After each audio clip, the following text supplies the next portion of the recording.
I've lived for 96 years, and for 64 of them, I was a wife. When you live that long, people look at you as if you've unlocked some great secret to life, especially about love. They see the faded photograph on the mantelpiece, him with his arm around me, both of us young and foolishly optimistic, and they see a finished story, a success. They don't see the long, silent winters of that marriage. They don't know about the years we spent as polite strangers, sharing a house and a child, but not a life.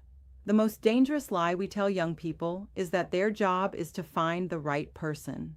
It's a fantasy that sets you up for a lifetime of disappointment. It encourages you to be a judge, a critic, always measuring your partner against some impossible ideal. The truth, the one that took me decades to understand, is far more difficult and far more beautiful. It's not about finding the right person. It's about what you do when you realize you married the wrong one. I was 24 when I walked down that aisle, absolutely certain I had found my soulmate. He was a good man, hardworking and kind, and I believed our love was a shield that would protect us from the ordinary struggles of life. The illusion didn't last long. I remember the exact moment the first crack appeared. I was standing in the kitchen of our first tiny house, holding our baby daughter. The afternoon light was streaming through the window. Everything looked perfect, but a cold, terrifying thought surfaced from a place I didn't know existed. I think I made a mistake. That thought became a quiet companion for years. It whispered to me during arguments over money, during lonely dinners, during nights when he slept soundly beside me and I felt utterly alone. It wasn't a dramatic, explosive revelation. It was a slow, creeping disillusionment.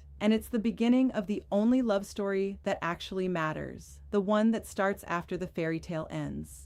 Our first house was small, but I was determined to make it a fortress of happiness. I remember the smell of fresh paint when we prepared the nursery for our daughter, a pale yellow we chose together on a hopeful Saturday afternoon. He was so careful with the trim, his brow furrowed in concentration. In those moments, I saw the man I thought I'd spend my life with. But life isn't lived in those captured moments. It's lived in the long, quiet stretches in between. Our days quickly fell into a rhythm, dictated by his work schedule and the baby's needs. He'd come home, tired, and sit in that one specific armchair, the fabric already starting to wear thin. We'd eat dinner off the cheap floral plates my mother gave us, a chip already appearing on one of them. We talked about bills, about the car needing a new tire, about his boss. The conversations were the necessary scaffolding of a shared life. But I was beginning to feel the hollowness inside. It was a good life, by all accounts. So why did I feel like a well-rehearsed actress playing a part she no longer believed in? The silence between us eventually grew more profound than any argument could ever be. It wasn't an angry silence. It was a tired one. It was the silence of two people who had run out of things to say that didn't involve logistics or problems to be solved. I'd watch his hands, calloused and strong from his work, as he fixed a leaky faucet or built a shelf.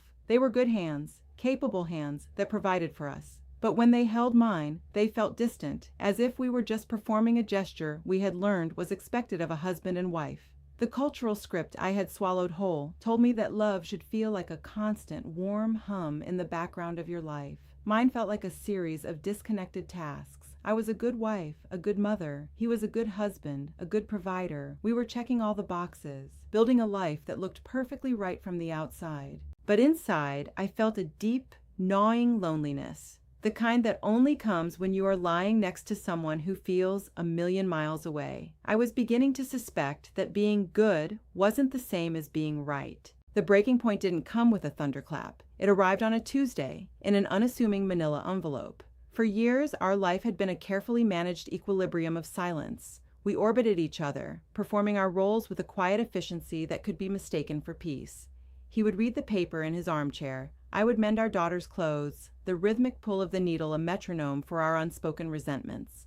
That evening, I was sorting through the mail at the small wooden desk in the corner of our living room. It was a routine task, a mundane anchor in a predictable day. But then I saw it, an official-looking letter, not from our usual bank, addressed only to him. A cold curiosity, an emotion I hadn't felt in years, pricked at me. It felt like a stone dropping into a still, deep well, and I knew, with a certainty that chilled my bones, that the ripples were about to reach the shore. The quiet was about to end. My hands trembled slightly as I opened it. Not because I expected infidelity, our marriage lacked the passion for that, but because I sensed a different kind of betrayal. The letter was from a brokerage firm I'd never heard of. It was a statement, filled with numbers and codes I didn't understand at first. But at the bottom of the page, one number was terrifyingly clear. A negative balance, a loss so significant it represented years of his salary, years of my careful budgeting, years of our shared future. He had taken our savings, the foundation of security we had so carefully built, and gambled it on a stock I'd never heard of. He had done it alone, in secret. All those nights he was working late, all those quiet weekends he spent reviewing accounts. It was all a lie. The man in the armchair across the room was not my partner. He was a stranger who had been living a secret financial life, and I was just an unknowing cohabitant in the house he was about to lose. I didn't scream. I didn't cry. The shock was too cold for that. I simply stood up, walked across the room, and placed the letter in his lap, on top of the newspaper he was reading. He looked up at me, his eyes wide with a kind of fear I had never seen in him before. It wasn't the fear of being caught. It was the fear of being truly seen. The silence that followed was different. It wasn't the tired, empty silence of before. This was a heavy, suffocating silence, thick with the weight of everything unsaid. "What is this?" I asked, and my voice was unnervingly calm. It was the voice of a woman who had already passed through the storm and was now standing in the wreckage. He didn't answer. He just stared at the paper, his capable hands, the ones that had built our daughter's crib, now looking weak and useless. He simply folded the newspaper over the letter, as if he could hide the truth from both of us. But it was too late. The polite fiction we had been living in had just been torn to shreds. That was the night our real marriage began. Everything that came before, the wedding, the baby, the quiet dinners, was just a prelude. The lie of the right person was finally, irrevocably dead. In its place was a devastating truth. I was married to a flawed, frightened man who had broken my trust in the most fundamental way, and I was a woman who had allowed a polite silence to grow until it was large enough to hide a catastrophe. There was no going back to the way things were. We couldn't pretend to be the perfect couple from the photograph on the mantelpiece anymore. We were faced with a choice that felt impossible. We could let this ruin us and walk away, becoming another statistic of a failed marriage. Or we could stay in the rubble, look at each other for the first time as the imperfect, broken people we truly were, and ask the hardest question of all: is there anything here left to save? We didn't speak for what felt like an eternity. He just sat there, the newspaper still folded in his lap, a flimsy shield against the ruin he had unleashed. I watched the evening light fade outside the window, casting long, distorted shadows across our living room, making familiar objects look sinister and strange. The ticking of the clock in the hallway, once a comforting rhythm of our domestic life, now felt like a metronome counting down our final moments together. I looked around at the life we had built, the bookshelf he made, the curtains I sewed, our daughter's drawings taped to the wall, and it all felt like a movie set for a story that had just been canceled. I wasn't just angry. Anger is a hot, clarifying emotion. This was a cold, deep shock, the kind that numbs you from the inside out. I felt a profound loneliness, a realization that the person I had shared my bed and my body and my dreams with was a complete and utter stranger. When he finally spoke, his voice was thin, almost unrecognizable. He tried to explain, stringing together words about market opportunities, about wanting to get ahead, about doing it for us. The justification was so hollow, so pathetic, it was almost more insulting than the lie itself. I listened without saying a word, my hands clenched in my lap, each excuse he offered chipping away at whatever was left of the man I thought I knew. The real betrayal wasn't the financial loss. It was the years of profound, calculated deception. Every night he came home tired, every quiet weekend he spent with his ledgers. He was living a secret life. He had built a wall between us, brick by brick, and I had been too busy tending to our little garden on my side to even notice. He hadn't just gambled with our money. He had gambled with our life, with my trust, and in doing so, he had made me a fool. The following weeks were a suffocating performance. We moved around each other with a careful, chilling politeness. Two actors in a play where all the lines had been forgotten. We spoke only when necessary, our words clipped and functional, stripped of any warmth. At dinner, the silence was an active, hostile presence at the table. Our daughter, young as she was, felt it. She grew quiet, her eyes darting between us, sensing the invisible chasm that had opened up. Every part of me, every lesson society had ever taught me about self-respect, screamed that I should pack a bag and walk out the door. The narrative was simple. He had broken the rules and I was free to go. But life is never that simple. Leaving meant dismantling a world. It meant facing poverty, shame, and a terrifyingly uncertain future. And buried deep beneath the layers of rage and betrayal was a faint, agonizing question. Is a life, even a broken one, so easily thrown away? I spent the next month walking through my own life like a ghost. The temptation to leave was a constant seductive whisper in my ear. It promised a clean slate, a righteous exit. My friends, my family, the whole world would have understood. He broke the sacred trust.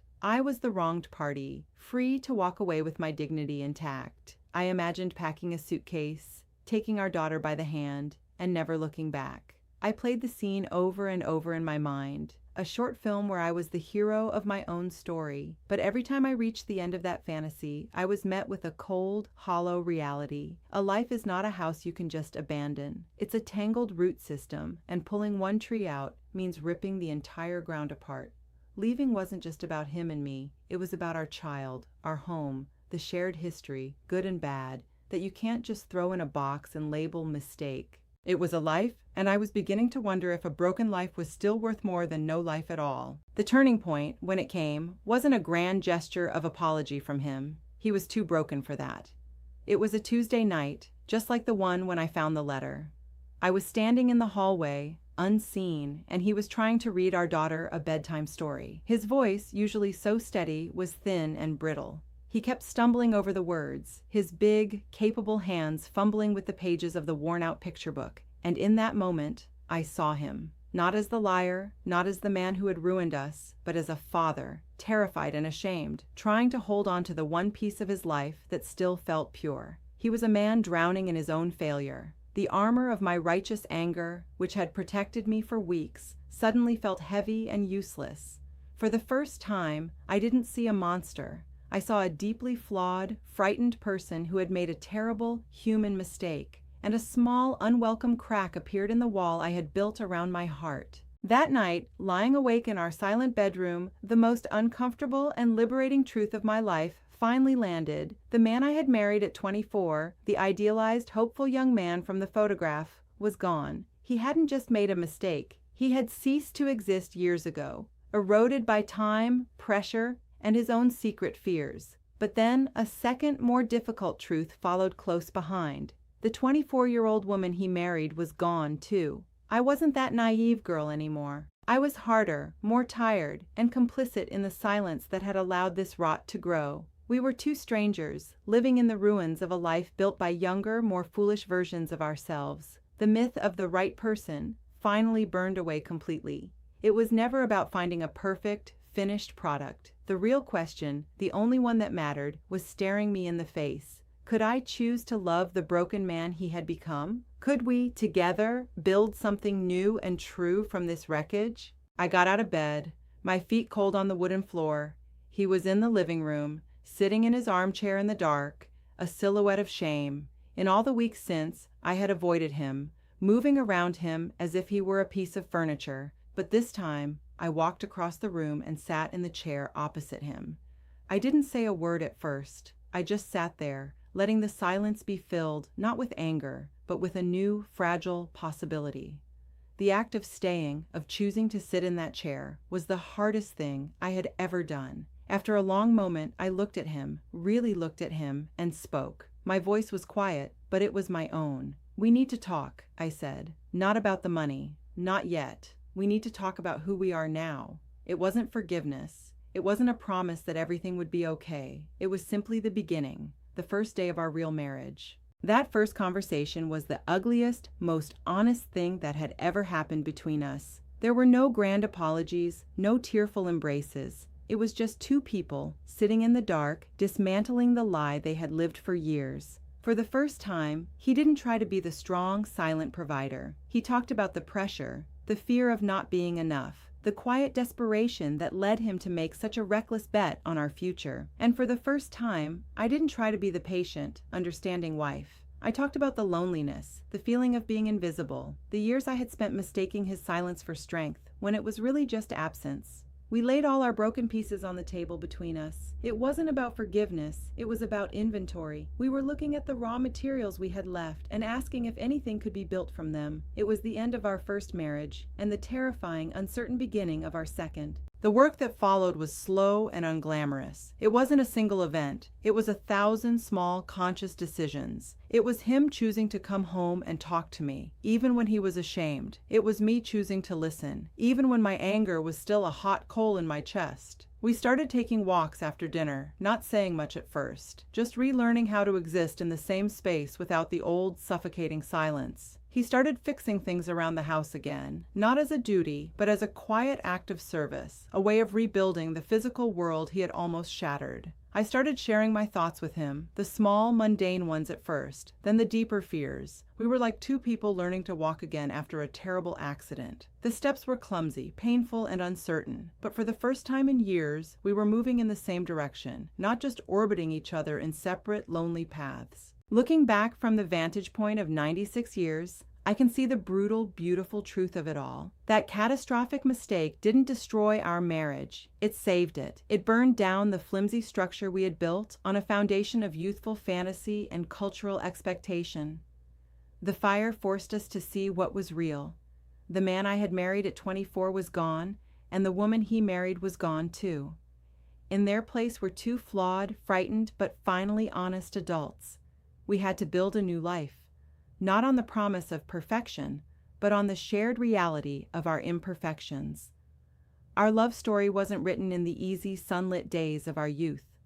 It was forged in the difficult, quiet years of rebuilding. It was a love born not of finding the right person, but of the stubborn, daily choice to love the person who was real, right there in front of me, flaws and all. People still look at that old photograph on my mantelpiece, the one of the two smiling, impossibly young kids, and they talk about our 64 years together as if it were a single, unbroken line. They see the destination, not the journey, but they're missing the entire point. Our marriage wasn't a success because we were perfect for each other. It was a success because we were so profoundly imperfect, and we chose to stay anyway. We chose to do the hard, unglamorous work of loving the stranger the other person became. Our love story isn't in that photograph. It's in the thousands of quiet mornings after the fights, the unspoken forgiveness in a shared cup of coffee, the decision to reach for his hand even when we felt miles apart. We didn't find a great love. We built one, piece by broken piece, over a lifetime of choosing to show up. That is the only secret I have. Love is not a discovery. It's a construction project. So, I see you, with that same cold question whispering in your ear, the one that haunted me for years. Did I make a mistake? Did I marry the wrong person? Let me tell you, as someone who has seen the end of the story, that is the wrong question. It's a child's question, born from a fairy tale. The real question, the only one that builds a life, is not about who they were when you chose them, but about who they are now. Can you love the person standing in front of you today, with all their new flaws and scars? Can you choose them again, not out of obligation, but as a conscious act of creation? Because a lifetime of love isn't a perfect, unblemished story. It's a tattered, beautiful, well-worn book, where the most important chapters are the ones you wrote together. After you realize the fairy tale wasn't true, are you willing to keep writing?